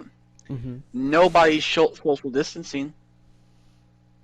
That's They're all true. right beside each other. Nice example, AEW. I mean, they also have to where they make the fans wear masks, but if there's like AEW people in the crowd or like how they had Al Snow and Diamond Dallas Page in the crowd, they aren't making any of them wear masks, I don't think. Exactly. Like, and I ain't gonna lie. they're all bundled up by each other. Hmm. And like, I'm surprised they haven't got WWE levels of freaking COVID Yeah, like positive tests but because that's ridiculous. I will let you keep talking about your wet dream here. I It is not my wet dream. You know what my wet dream is? A freaking. You know what? I'm not even gonna say it. What is it? God dang it! No, shut up. I'm like basically. His wet dream God is Kenny dang. Omega. No, it is not. He said Let me Kenny looked talk. good in his. He said Kenny looked so good in his street fight gear. He looked scrumdiddlyumptious. See, you're saying those words. I'm not. I'm just saying what Austin texted to me in the DM. No, no, no. I did not text that. God dang it. And now let me god dang go off because John Moxley gets to the ring. He's sitting there looking at all the barbed wire. I texted Demo saying, "Oh my god, this looks so god dang indie. It looks so bad. It's more than indie. It's freaking. It's like it's worse than it's like the Fire Pro Death Match. Exactly. They said that It's the stuff on the outside was pretty much landmines, which in yeah. Fire They Pro said they have a landmine death match and you can put barbed wire in it, so this was pretty much that. basically they had like landmines outside the ring, and 3 of the 4 like sides of the ropes were covered with exploding barbed wire, and then there was barbed wire boards. And under Why? those barbed wire boards they had Why? explosives too. Exactly. Why? Because Kenny Omega wanted this match. Of course he freaking did. Just like he wanted the freaking Japanese schoolgirls all in his goddamn promotion. Freak him. Now, freaking Kenny Omega comes out with Don Callis. Don Callis is on goddamn commentary. I hate Don Callis. He sounds like a complete, like, jerk. Like, D-bag. Like, I can't stand Don Callis. And he's freaking on the commentary. I hate Don Callis. I hate him for owning Impact. I hate him for doing anything in Impact. I hate him. Oh, no, no. We see Kenny Omega. He's got his goddamn freaking deathmatch shirt, which apparently is on Pro Wrestling Tees because they mentioned it. It's on Pro Hmm. Wrestling Tees. Like, I would want to buy that gear. Like, I would really want to buy that. Austin You know already put what? in his order. No, I did not. If I ever got that, if somebody ever sent that to me, it would be burned immediately, and I would have video proof. Now, Kenny Omega goes in there, and here comes goddamn Josh Matthews, or what's his goddamn name? Freaking Justin Roberts. whatever. They're pretty much the same person, except freaking Josh Matthews has Mass and Rain. By the way, Mass and Rain, that offer's still on the table. September 7th. Hmm. But Jesus Christ, I swear to God, if I hear another Justin Roberts announce thing like ever, he sounds like he's orgasming at both of their names. I can't. I hate Justin Roberts. He's awful. Why was he in WWE so long? Why is he in AEW? Why is he still doing wrestling? Oh. Then they actually goddamn start the match. And Don Callis is being the most annoying little twit goddamn Also, on the I don't mean planet. I don't mean to cut you off, but by the way, when they started this match, they said that as soon as the match started, a timer started, and the timer ran for 30 minutes, and when it hit the 30 minutes, all the explosives were going to go off at the same time. That Oh, was we'll the other talk about the stipulation. explosives. We will talk about the explosives. Trust me, we will. Then goddamn the match starts, and Don Callis is being the complete annoying, like, jerk in this goddamn match and commentating. And I feel like Jim Ross hated his freaking guts even more. Like, he hated being there. And they're going at it. The John Moxley and Kenny Omega are going at it. They're trying to go on the barbed wire, but of course they freaking are. Because why? Make my day worse. My day was already bad. I was telling Demo, my day was already freaking bad. I had to wait for this, and then I had to watch this. I'm not happy. Then I had to make the thumbnail. And then I got dang like it's. I have to go to school in the morning. We're doing this like really late, so I'm talking about this real late.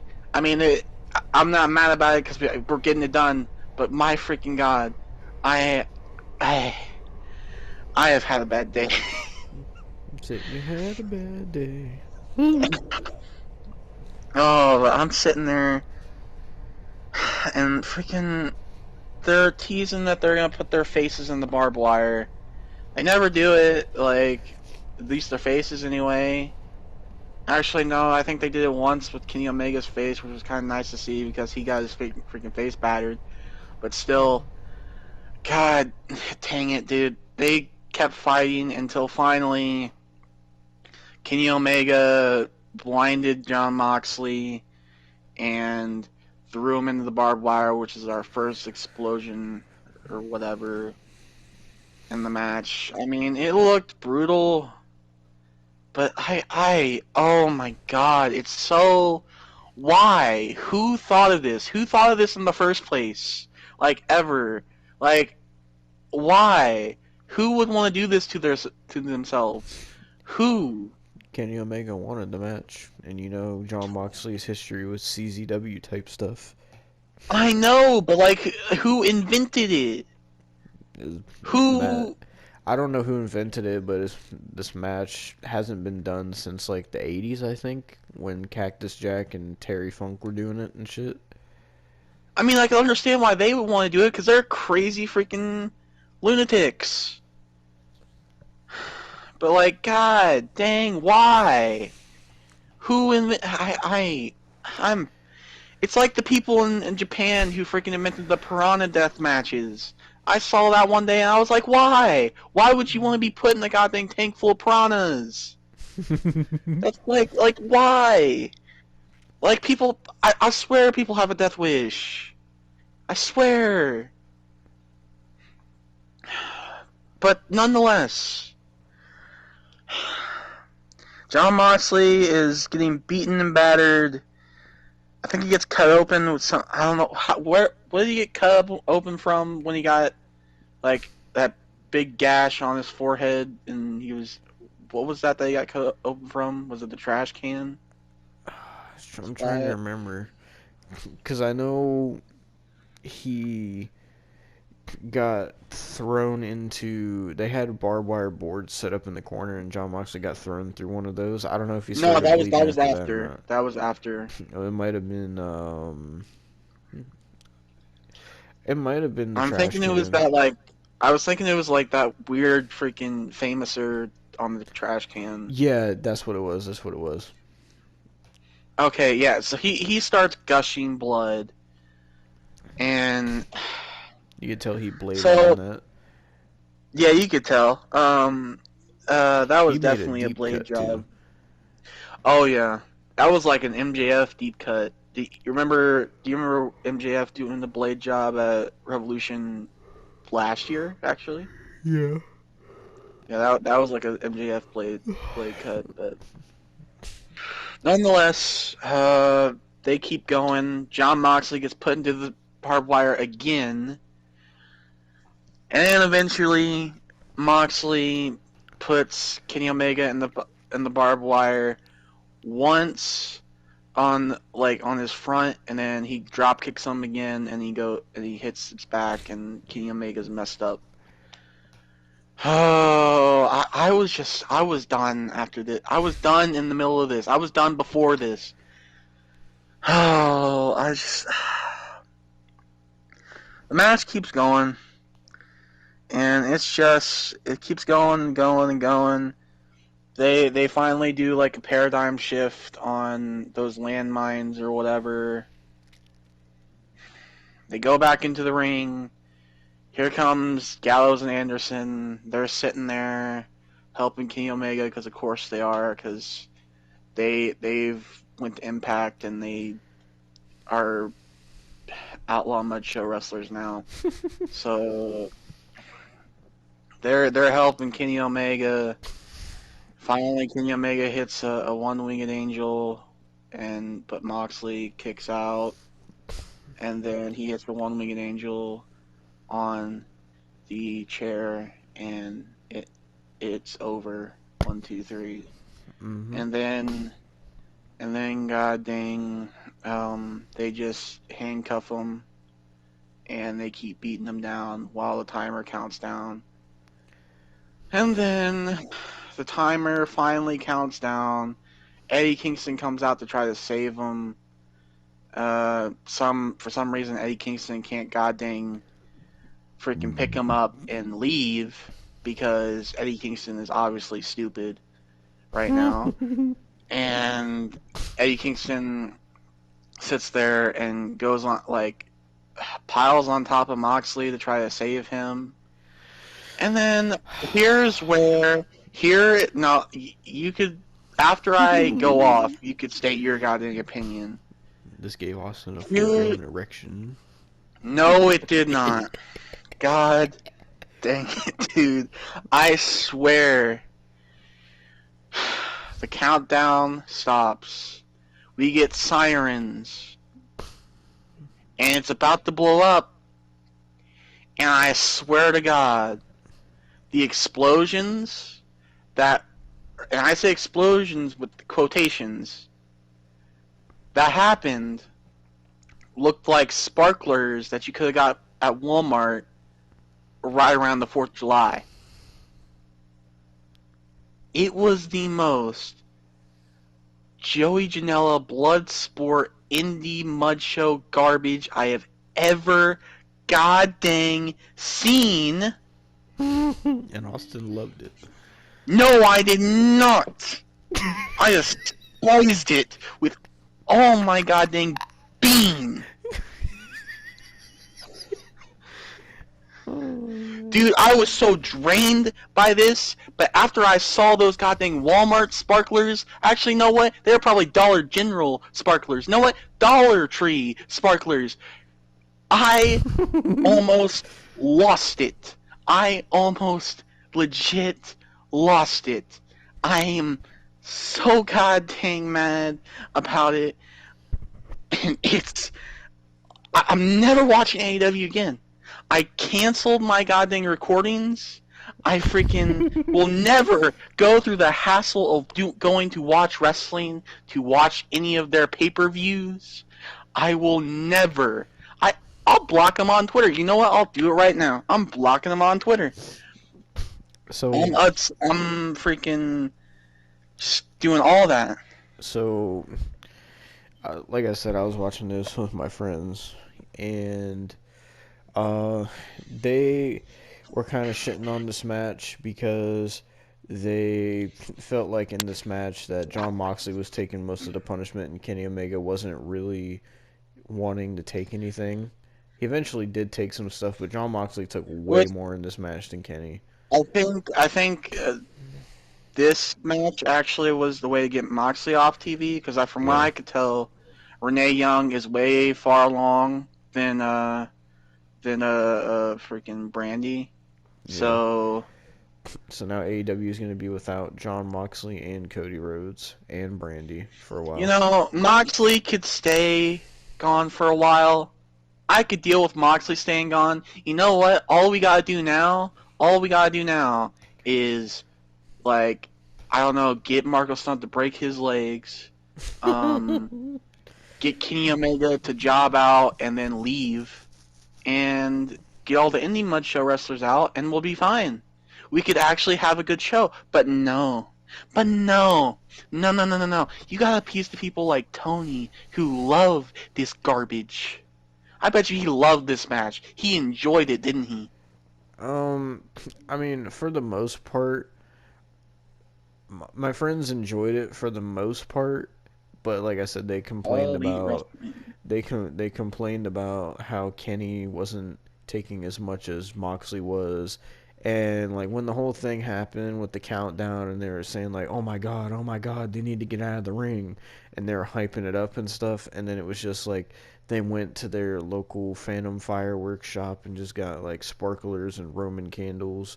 That's what it looked like.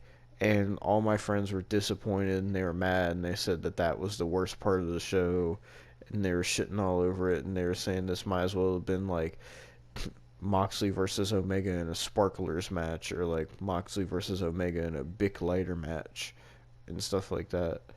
Um, like this explosion was so bad. Like they built it up because they said, "Oh, all the explosions are gonna go off at once," and they're making it seem like it's gonna be, because when this shit happens on Fire Pro, it literally explodes the ring and knocks both people out in it at the time limit.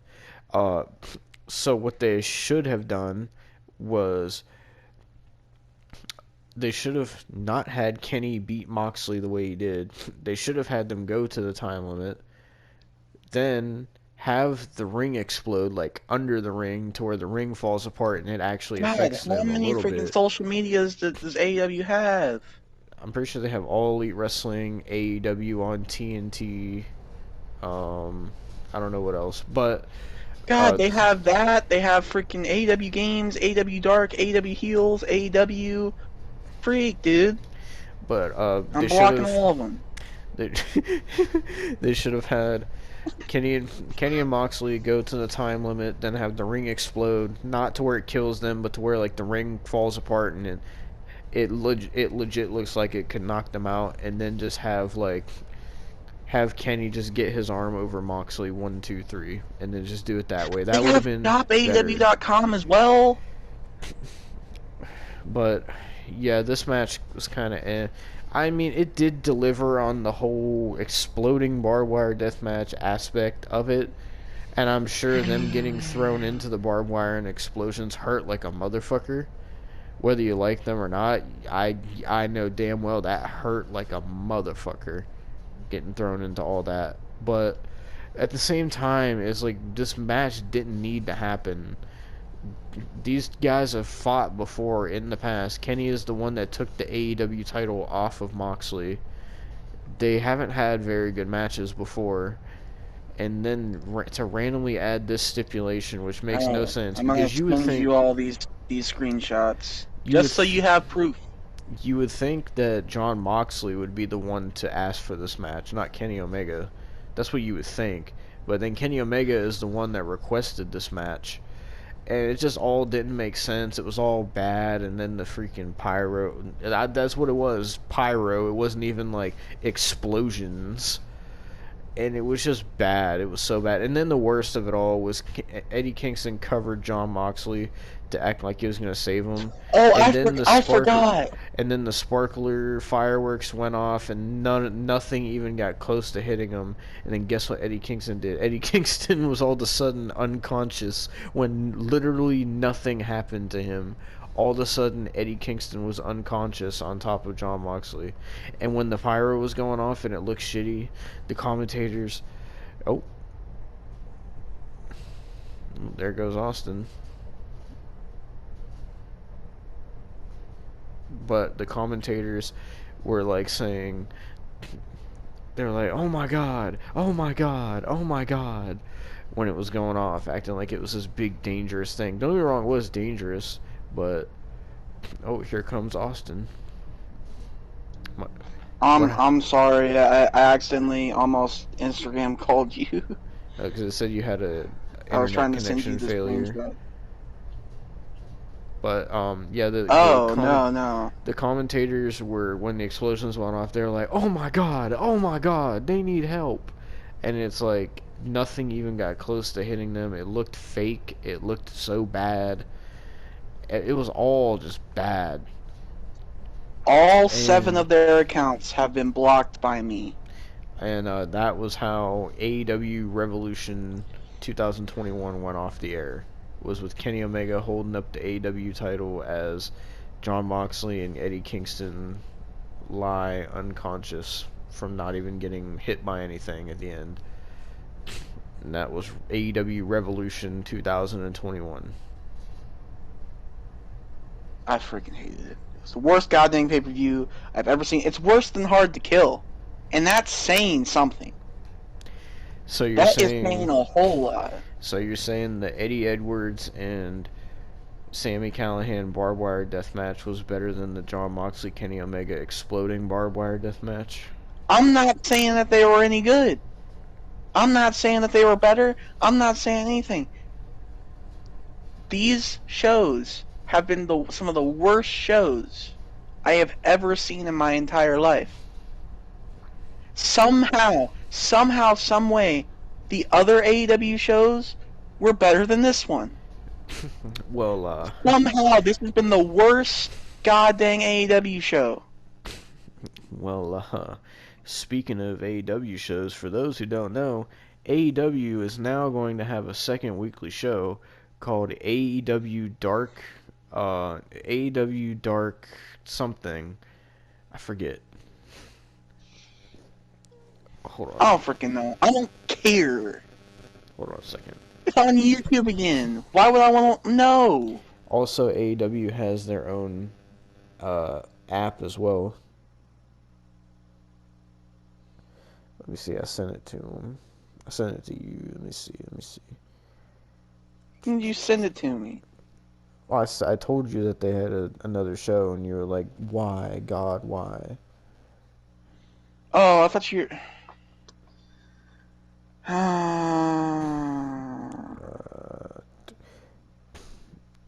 It's called AEW Dark something. I'm trying to find what it was. Didn't it start with an E or whatever? Yeah, it started with an E. It was like Elation or something like that. Was it Evolution or was it Evolution as a Mystery? No, I'm trying to find it. Yeah, it was Evolution. Yeah, it's going to be called AEW Dark Evolution. It's going to be their second weekly show, I guess. So that'll give Austin more content to watch. Oh God, no! I showed you. You can look at all those goddamn screenshots. I blocked all of their social medias. I'm not watching them. I am never watching another AEW show again. Austin I am done. I am done. Austin says that as he has the AEW app downloaded on his phone. No, I don't. But yeah, so coming out of AEW, they announced AEW Dark Elation or whatever as their second weekly show, and they have an AEW app now, and they also announced matches for this week's AEW, which, like I said, will be Darby Allin defending. They also announced Double or Nothing, but I'm not watching that garbage. I was gonna get to that. They announced Darby Allin will defend the TNT title against the Revolution ladder match winner Scorpio Sky. The 6-women tag of Shida, Mizunami, and Rosa versus Baker, Ito, and Rose. Double or Nothing. How about just nothing? Because you're not getting goddamn my money. Double or Nothing is going to be in May, I think it said. May 30th, I think, or something like that. So, we'll be watching that. I was playing. No, we will freaking not. So that's what AEW announced at this pay-per-view in terms of stuff coming up for them, if anybody's interested. Who would be interested? Tony? He's the only one that's interested. I mean, Austin's like a AEW super fanboy, so I know he's interested. No, I goddamn am not. I'm done.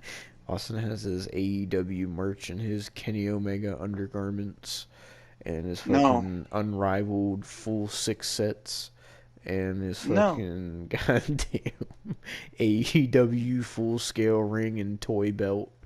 And Austin has AEW and AEW Dark Elation already set on his DVR, and he's already purchased Double or Nothing. No. Never watch another AEW show again. I'm done. I can't. I'm done. He said, I'm done. I mean, I'm whenever done. they show what they're gonna do with Christian Cage, I'm gonna watch that to see what they do with him. You have Um, fun. I'm but not. other than that, I don't really care about anything else on AEW besides that and Thunder Rosa. I don't give a flying fuck about anyone or anything on AEW. I really don't. It's sad to say because when AEW first came around, like I loved it. I was so behind it and I was so excited and I watched every week and it was awesome. And now it's just horrible. They could freaking have god dang Alexa Bliss come on their show and strip nude, and I would not watch. That's cap. It's That not. that No, is it's not. 150 million% cap. No. Because you There's know what they no would do? They way. wouldn't even do that. They wouldn't even do that. Because you know what they would do? They would do the whole Kelly Kelly striptease thing in ECW. They would not even do that. I Because, know you would be tuning in. no, You I would watch not. every AEW show. No, I don't. I'm done. Well, I guess that means Austin's going to be switching from AEW to Impact now, so look forward to No, Rebellion. I'm not. No, I'm god dang not. Look forward to when we do Rebellion. I've been done with Impact since Hard to Kill. And I was done since before that. So we're still doing Rebellion, right? No. What made you change your mind? Because It wasn't my idea in the first place. you said you wanted to do it really bad. No. No, I did not. No, I did not. No. You said you were excited for the Kenny Omega versus Rich Swann winner takes all. No. Which, No, by I the did way, not. that's probably what's going to be happening at Rebellion. So either Kenny Omega is going to be AEW champion and Impact champion, or Rich Swann's going to be Impact champion and AEW champion. At least from what I'm hearing about I don't Rebellion. care. I don't care. I don't fucking care. And now this whole Impact and AEW deal, now New Japan is a part of it as well. New goddamn Japan. Freak. Freak. Freak.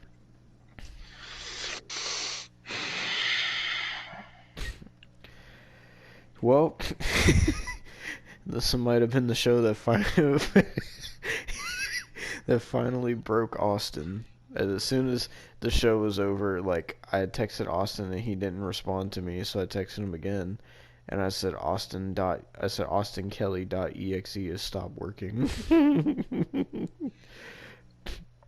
because this show finally broke him. Austin saw a match that made him ejaculate so hard that it broke him. No. No.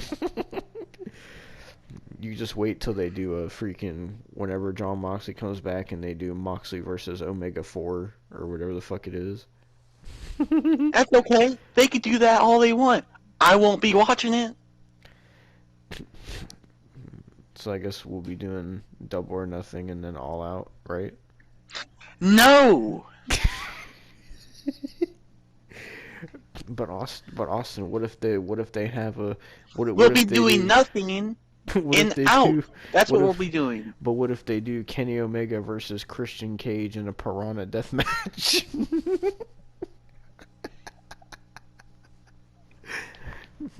Still no. So you're telling me you wouldn't watch AEW, you wouldn't watch AEW anymore if someone was going to pay you to watch it?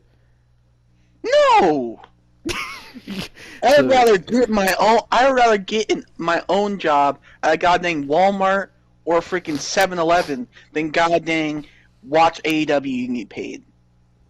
So you're telling me if someone offered you like 500,000 to watch AEW and review it every week, you wouldn't take it? I wouldn't. No. I would. That's like pulling teeth for me. You have no goddamn idea. Well, that was our review for AEW Revolution 2021. Die in the fire, Tony Khan. Did we rate the other shows out of anything or no? No. Did we do any sort of rating at all? Like, I mean, we could probably do a ranking after WrestleMania. Like, well, just like in rank all the terms of shows. like, what was this? Was it good, bad, horrible? Where you rank it? Abysmal. So for me, I would rate this show as horrible. It wasn't abysmal for me because Austin cares more about AEW than I do, but No, I don't. No, I goddamn don't.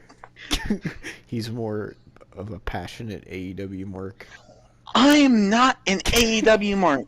If anything, I'm an MJF mark, and they freaking messed up him. They're goddamn making Thunder Rosa do tag team matches with Hikaru Shida and the other goddamn Japanese chick. They're having another Japanese chick that's in the freaking fecal matter. Why? I don't know. Their stars are getting injured by training. That's all elite All I wrestling, can say, Austin. no, this is my final thoughts. MJF, get out of there fast as possible. Ethan Page, I know you just got there, leave. Serena Deeb, leave. Thunder Rosa, leave. Everybody that's good, leave. he said Kenny Marcos Omega. He said break your Kenny, leg. Austin said Kenny Omega, September 7th. My DMs are open.